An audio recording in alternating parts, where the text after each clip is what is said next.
But some time ago, I've worked as Scrum Master for a very short time in the same company. It's, I think, one of the reason I really like to talk about agile technologies. I'm like a child without a favorite toy. And it makes me pleasure to talk about it. But of course, it's not the only reason I'm talking about it, because I have seen many unsuccessful implementation of agile technologies, and when it happens, it leads to failure to meet the goals, to wasted effort, and other not very good things. I'm going to try to show how it's possible to implement independent QA in Agile, which problems arise it, and how it's different from independent QA approach in Waterfall model, because I'm going to start with presenting how it was and is in Waterfall models, because many managers come from this area, this model, to Agile, which become more and more popular now, and sometimes they make mistakes, and what I have seen with these mistakes are more or less the same in different companies. So Waterfall model. I think you have seen this picture many times. So it's a set of sequential phases: requirement, design, implementation, verification, and then maintenance. Of course, design, implementation, verification phases can be repeated if you have multiple stages for your product, but I don't think it's very relevant for what I'm going to talk. The first phase is requirement preparation. In Waterfall, requirements are made upfront. It starts from requirement. And it's why Waterfall is in Waterfall it's very easy to involve independent QA company to do QA work. So when company involves independent QA vendor, this QA vendor works more or less parallel with the phases from core team. It's possible because the requirement already done at the time when QA team from another company starts to work, and means that actually in Waterfall model we can say that it's the independent vendor is independent twice, because they are not only different company independent from the customer company, but they can work absolutely independently. They can get the requirement and start working with these requirements without much interaction with people from other company. It's from some reason it's good, especially if this company is an offshore company, and probably even which is located in different time zone. But it's not very applicable to agile process, and I'm going to show why. But still, a couple of more words about Waterfall model. We can roles which exist in typical Waterfall model. From development team, it's project manager, business analysts which prepare requirement, and development team. business analysts and developers are connected through requirements. They don't need to communicate with each other much, and the QA company which is involved in Waterfall project, they again get everything what they need from requirements. They have tester role, and usually they have test team manager role because there is a need to communicate with project manager from the core company. So which disadvantages waterfall model has? There are some different, but I'm going to concentrate on the disadvantages which are relevant to the theme which I'm trying to talk about. So upfront planning. It's in many cases it's a disadvantage, but what is very interesting about this disadvantage, it's exactly the thing which allows independent QA work in waterfall model. So because agile models they try to work with these disadvantages, to make it different, we have to do something with it, because when we try to do independent QA in agile, we don't have this phase. We can't get all requirements upfront, and it's one of the most main reasons why independent QA in agile should work absolutely different. And another thing, it's a big cost of late requirement changes. Actually, it's almost no for waterfall model when requirements are changing inside of any of cycle besides the requirement creation, and it may have very big, very serious impact on deliverables, on the time frame and the cost of the project. So agile model. I will take Scrum as agile model because it's most commonly used agile model. In Scrum, we have multiple sprints, which are usually short, especially comparing to phases from waterfall model. And some organizations have such things like major milestones when there's a plan to make public releases, for example, or when another big piece of functionality is ready and needs to be again pushed to the public. When manager sees such scheme, he may see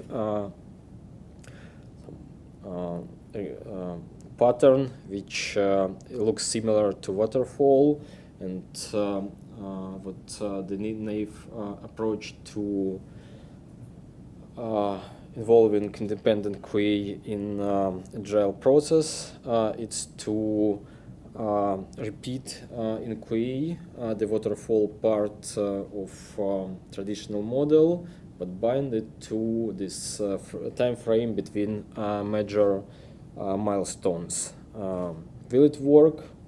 Maybe, but at least it will require much more effort, because we don't have stable requirements upfront. When a new phase between milestones starts, all we have is backlog, and backlog is not stable thing. It's backlog constantly changing, and if we try to follow this path, it will mean that we will pay the cost of requirements changes in waterfall model, which is very high. Let's take a look at a sprint inside of the sprint. Again, I intentionally presented it very similar to waterfall picture, but it's different because we don't have requirement. We have a backlog, but the other phases are more or less similar, but the difference is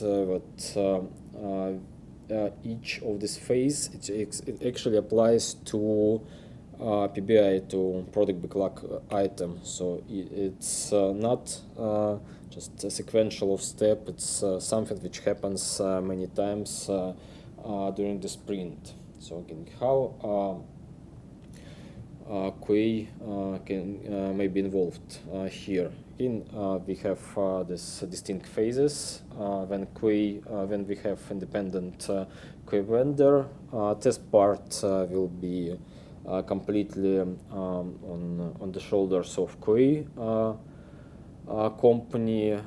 Develop phase will be more or less the same, but where the core team will develop the software itself, the QA vendor will develop automated tests. And plan, this part should be made together with core team because we need to provide estimates to the team, and because for example, if this planning, if QA is not involved in planning, the team during sprints planning may not know how much effort is needed to automate something, and it will result that at the time when test shall be performed, this test isn't ready. And in Agile world and Scrum world, we can't accept the piece of work until test is made. So it's very important to cooperate between QA team and core development team in Agile. So let's look at Agile Manifesto. It has 4 sentences: individuals and interactions, our processes and tools; work in software, our comprehensive documentation; customer collaboration, our contract negotiation; and responding to change, our following a plan. The first sentence is individuals and interaction, our processes and tools, and it's very important. In Scrum, as you know, many activities shall be performed by the team.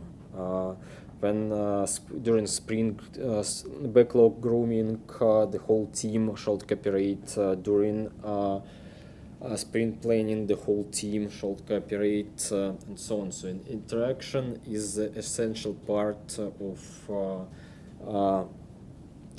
Scrum process.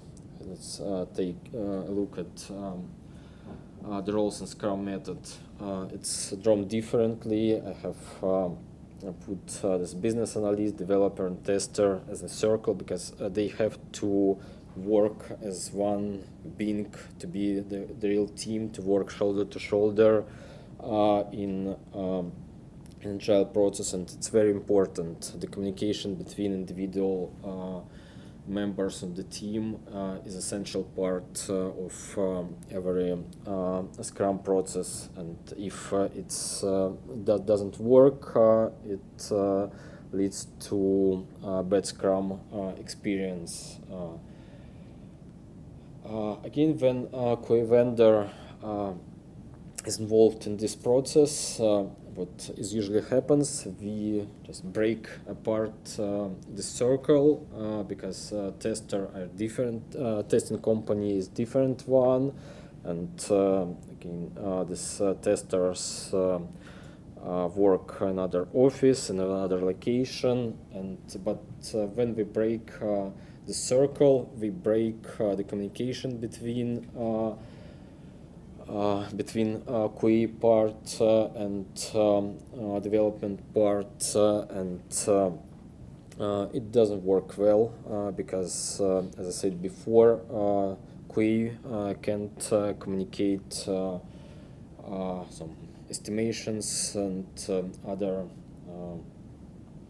things. So when we work in agile environment, it's very important to cooperate with cooperation between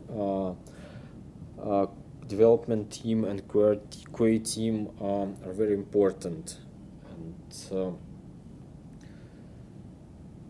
and it means that contrary to waterfall model, QA team can be fully independent, and it's much effort is required for a core team to incorporate QA team into this circle, to work with QA team together. Even if the QA team is located in different geographical location, now we have all necessary tools to get video calls and so on. So technically it's possible to get the necessary level of communication, but it's not what usually happens. At least I have seen many examples when the QA team is still separated and there is no this co-working with QA team, and it's very important that core team and project owner of core team realize that it's very needed for Scrum in Scrum to work as one big team. Last couple of slides are about regression execution, because even if sprints assume that all testing will be done inside the sprint, there will maybe scenarios when regression execution is needed before a major milestone. I think there is two possible solutions to this. If project allows, the last sprint or last couple of sprints before major milestone may organized like by bug fixes sprints. In this case, QA part of the team may work on regression execution because they don't have this work on creation new tests, and they have more free time to execution regression runs. Another option is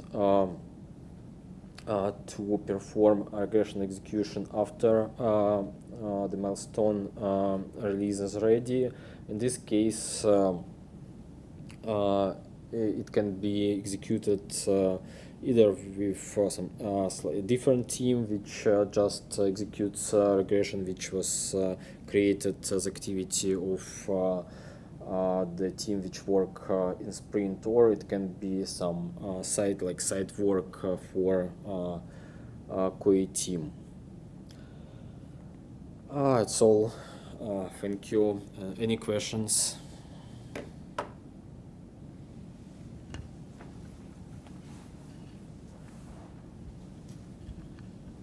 Thanks. We have a discussion in our company on the amount of time that a Scrum team needs to plan. So the story points they count during that sprint, and that the time they leave open for unexpected, normal, getting things done stuff, right? And people, some people say it should be 40% user story points. Others say no, it should be 80%. What's your experience? My experience and my opinion is that Scrum is very costly process in terms of how much time is spent by the team to implement Scrum, because it's much more costly than Waterfall, because every team member has to be involved in backlog grooming, in sprint planning, and all these activities. And I think most of from my perspective, Scrum implementation, they have issues because manager don't realize that this how costly Scrum is, and they try to reduce amount of time which is spent by the team for these team activities, and this leads to wrong estimates and finally to failure to meet a goal at the right moment.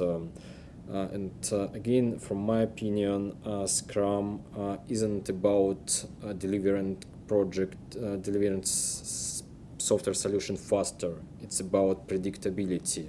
When Scrum works good, you have much more predictable effort and results. You can plan to the future even more effective than in Waterfall, but it's costly. I heard that bugs found after sprint they couldn't be actually part of Scrum at all, because there is no any planning for them to fix. For example, sprint finished, QA confirmed that it's ready, and after 2 days when we started new sprint, we found bug. And usually I thought that Scrum, it's okay, could you please fix it now in 1 hour for dev team request? Yes, and it's agile, because it's agile. They fix and we receive new build, okay, great, we continue. But I heard that Scrum doesn't work in such way, so we can put this bug to backlog, and we need to plan on next sprint.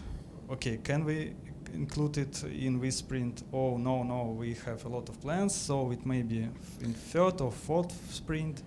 So my bug can be fixed, it will be fixed in 1, 3, 4 months, something like this.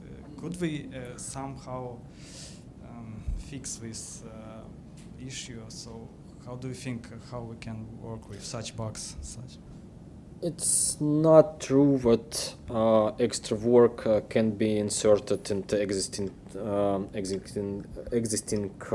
sprint, in current sprint. It can be inserted, and usually Scrum teams allow some time for such work, but it should be performed on regular basis, because if it's really some critical bug, of course it should be fixed and it should be inserted into current sprint, and the team will fix it and provide a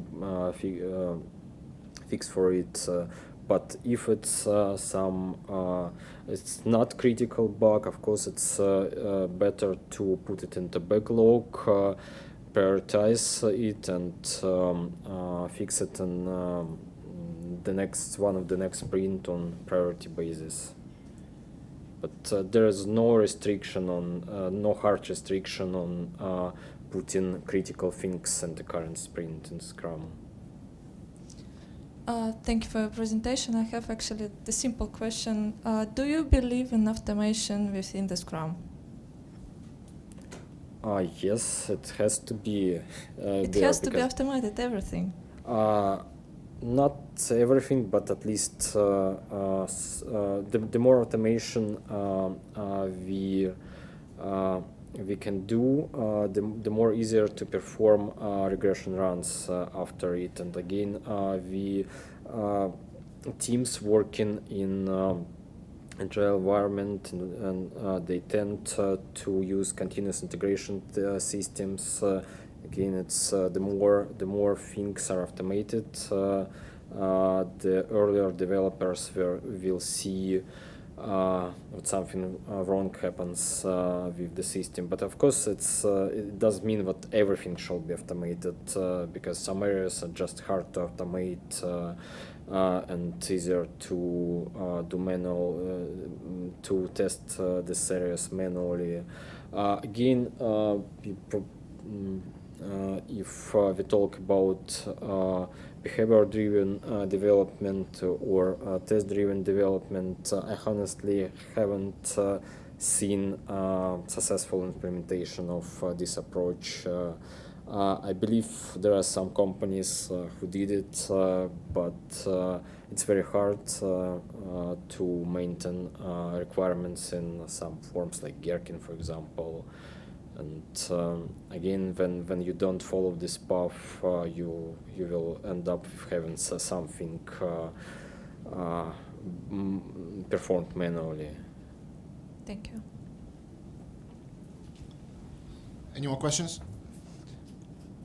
Or probably, oh, okay. Sorry, it's so we used Scrum in our company as well, and what I discovered is we had troubles with, let's say, more complex tasks that require a serious amount of design, implementation, then also testing. And maybe it relates to your question that basically testing the whole cycle then overlaps the boundaries of a sprint or even multiple sprints, and that in the end made us abandon Scrum because we had the impression it works really well for very short tasks. If you can break it down everything to very simple tasks, but if you have bigger problems and bigger design problems, and you need to thoroughly test them and then also implement them, implement the fixes, we made the experience it doesn't work for us. Have you seen similar problems, and what are solutions? Can you just ramp up the sprint time, or? Yes, I have seen similar project. Similar problems. These problems arise from the point that it's initially it's hard to make your brain think how to break complex thing to simple things, and when a team just starts implementing Scrum, it usually doesn't work well because it's the composition of complex problem isn't a very easy thing, and when the teams stop implementing Scrum because they just didn't get enough velocity to work with such problems, then yes, they stop using Scrum. But if team learns how to deal with such big tasks, how to decompose it to simpler one, it starts working. I'm almost sure, but I'm sure that every big task can be decomposed to simpler one. Probably when it decomposed to simpler one, it will summary effort will be bigger than just doing it in one big chunk, but it's still possible. And for Scrum, it's of course better to even probably spend more effort, but do it in small pieces, which can be fitted in sprint. Any more? I'll probably throw the final one. Given the the agile nature of things, and that things change on the fly with this methodology, would you say that on average test automation has limited value in agile methodologies, and that on average it might actually cost more to maintain test automation in Scrum methodologies? I disagree with it because especially when we talk about some big system which has already